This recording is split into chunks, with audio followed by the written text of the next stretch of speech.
Hello guys, welcome back. അപ്പോൾ ഞാൻ ഇന്ന് എങ്ങോട്ടാണ് പോകുന്നതെന്ന് വെച്ചാൽ വെള്ളാണിക്ക പാറയിലോട്ടാണ് ഞാൻ പോകുന്നത്. ഞാൻ ഗൂഗിൾ മാപ്പ് നോക്കിയാണ് പോയത്. ഞാൻ പോയ വഴി അത്ര കൊള്ളത്തില്ല എന്ന് വെച്ചാൽ റോഡ് ഫുള്ള് പോയി കിടക്കുകയാണ്. അതുകൊണ്ട് ഈ വഴി ആരും പോകരുത്. ഈ വഴി എന്ന് വെച്ചാൽ പോത്തുംകൂടി ചെന്നിട്ട് കോലിയക്കോട് പോകുന്ന വഴി ആരും പോകരുത്. റോഡ് ഫുള്ള് പോയി കിടക്കുകയാണ്, ഫുള്ള് കട്ടറാണ്. അതുകൊണ്ട് പതിയെ പതിയെ പോകാൻ പറ്റത്തുള്ളൂ. ഓഫ് റോഡ് വണ്ടിയൊക്കെ ആണെങ്കിൽ നമുക്ക് പോവാം. അത്രയ്ക്ക് ഓഫ് റോഡല്ല, എന്നാലും റോഡ് ഫുള്ള് പോയി കിടക്കുകയാണ്. അതുകൊണ്ടാണ് ഞാൻ പറഞ്ഞത് വേറൊരു വഴിയുണ്ട്, അതുവഴി പോവുക മാക്സിമം. അപ്പോൾ ഞാൻ ഇപ്പോൾ ഏകദേശം വെള്ളാണിക്കപ്പാറ എത്താറായിട്ടുണ്ട്. അവിടെ കൂടുതലും സൂര്യാസ്തമയം കാണാനാണ് പോകുന്നത്. ഞാനും സൂര്യാസ്തമയം കാണാൻ വേണ്ടിയാണ് പോകുന്നത്. അപ്പോൾ വെള്ളാണിക്കപ്പാറ എത്തിയിട്ടുണ്ട്. ഞാൻ കാറൊക്കെ പാർക്ക് ചെയ്തിട്ട് നടന്ന് ഈ തേരി ഒന്ന് മുകളിലോട്ട് കയറുമ്പം കാണുന്നതാണ് വെള്ളാണിക്കപ്പാറ. അപ്പം ഞാൻ അവിടെ എത്തിയിട്ടുണ്ടായിരുന്നു.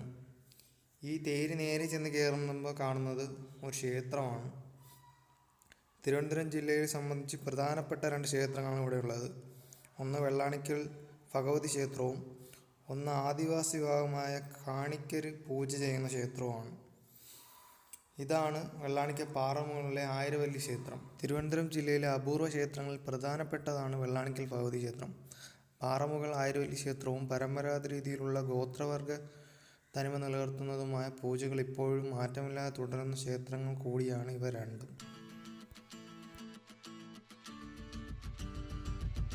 നിരവധി കാഴ്ചകളാണ് വെള്ളാണിക്കൽ പാറമുകൾ സഞ്ചാരികൾക്കായി ഒരുക്കി വെച്ചിട്ടുള്ളത്.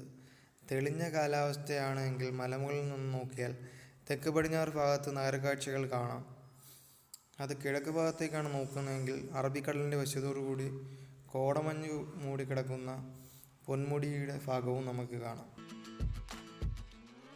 വെള്ളാണിക്കൽ പാറമുകൾ സന്ദർശിക്കാൻ നിരവധി സഞ്ചാരികളാണ് ദിവസവും ഇവിടെ എത്തുന്നത്. മലക്കയറ്റം ഇഷ്ടപ്പെടുന്നവർക്കും ചെറിയ സാഹസികൾ നിറഞ്ഞതുമാണ് ഇവിടുത്തെ പ്രത്യേകതകൾ. ഇവിടെ നിന്നുള്ള സൂര്യാസ്തമയം അതിമനോഹരമായ ഒരു ദൃശ്യവിസ്മയമാണ് സഞ്ചാരികൾക്ക് നൽകുന്നത്. കുടുംബവുമായി ഒത്തുചേർന്ന് വരാവുന്ന ഒരു മികച്ച ഇടം കൂടിയാണ് ഇവിടം. വെള്ളാണിക്കൽ പാറമുകളിനെ വിനോദസഞ്ചാര കേന്ദ്രമാക്കി പ്രഖ്യാപിച്ചത് 2015 കൂടിയാണ്. സമുദ്രനിരപ്പിൽ നിന്നും ഏകദേശം 800 അടി ഉയരത്തിലാണ് വെള്ളാണിക്കൽ പാറ സ്ഥിതി ചെയ്യുന്നത്. 23 ഏക്കറിൽ വ്യാപിച്ചു കിടക്കുന്ന പ്രകൃതി രമണീയമായ കേന്ദ്രം സന്ദർശകർക്ക് ഇവിടെ എത്തിയാൽ ആസ്വദിക്കാൻ ഒത്തിരി കാഴ്ചകൾ വേറെയുമുണ്ട്. തിരുവനന്തപുരം ജില്ലയിലെ പ്രധാന വിനോദസഞ്ചാര കേന്ദ്രമായ പൊന്മുടിയോടുകൂടി സാദൃശ്യമുള്ളതിനാൽ തിരുവനന്തപുരത്തുകാരുടെ മിനി പൊന്മുടി എന്നും ഈ പ്രദേശത്തെ അറിയപ്പെടുന്നു. തിരുവനന്തപുരം ജില്ലയിലെ പോത്തൻകോട്, മാണിക്കൽ, മുതാക്കൽ പഞ്ചായത്തുകാരുടെ അതിർത്തിയിലാണ് വെള്ളാണിക്കൽ പാറ സ്ഥിതി ചെയ്യുന്നത്. ഇവിടം വിനോദസഞ്ചാര കേന്ദ്രം മാത്രമല്ല, ചരിത്രശേഷിപ്പുകൾ ഉറങ്ങിക്കിടക്കുന്ന ഇടം കൂടിയാണ് ഇവിടം. പനങ്കമാവുകൾ തിങ്ങി നിറഞ്ഞു നിന്നിരുന്ന ഇവിടുത്തെ കാടുകളിൽ നിരവധി സ്വാതന്ത്ര്യ സമര സേനാനികൾ ഒളിവിൽ കഴിഞ്ഞതായും ചരിത്രം പറയുന്നു. ഇവരെ കാത്തിരിക്കുന്ന ഒന്നുകൂടി ഇവിടെ ഉണ്ട്. അതെനിക്ക് കാണാൻ പറ്റിയിട്ടില്ല. അതെന്താണെന്ന് വെച്ചാൽ പുലിച്ചാണി എന്ന് പറഞ്ഞാൽ ഇവിടെയുള്ള ഒരു ഗുഹയിൽ പുലി ഉണ്ടായിരുന്നുവെന്നും അങ്ങനെയാണ് പുലിയുടെ വാസസ്ഥലം അതായിരുന്നുവെന്നും അർത്ഥത്തിൽ ഇവിടെയുള്ള ഗുഹയെ പുലിച്ചാണി എന്ന് വിളിച്ചിരുന്നു എന്നാണ് ഐതിഹ്യം. വെള്ളാണിക്കൽ പാറയുടെ അടിത്തട്ടിൻ്റെ താഴ്വാരത്തിലാണ് ഈ ഗുഹ സ്ഥിതി ചെയ്യുന്നത്. എനിക്ക് കാണാൻ കഴിഞ്ഞിട്ടില്ലായിരുന്നു. ഞാൻ അവിടെയൊക്കെ നോക്കിയിട്ടുണ്ടായിരുന്നെങ്കിലും ഏകദേശം സൂര്യൻ അസ്തമിക്കാറായിട്ടുണ്ട്. ഇനിയും വൈകും എന്നുള്ളതിനാൽ ഞാൻ സൂര്യാസ്തമയം കാണാൻ നിന്നില്ല. ബാക്കി കാഴ്ചകളും കൂടെ കണ്ടിട്ട് നേരെ വീട്ടിലേക്ക് മടങ്ങാമെന്നാണ് എൻ്റെ വിചാരം.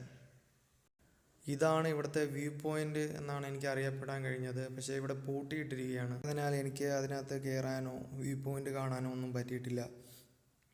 പിന്നെ പൊതുവേ ഇവിടെ കയറി വരുമ്പോൾ എൻട്രി ഫീസോ പാർക്കിംഗ് ഫീസോ അങ്ങനെ ഒന്നുമില്ല.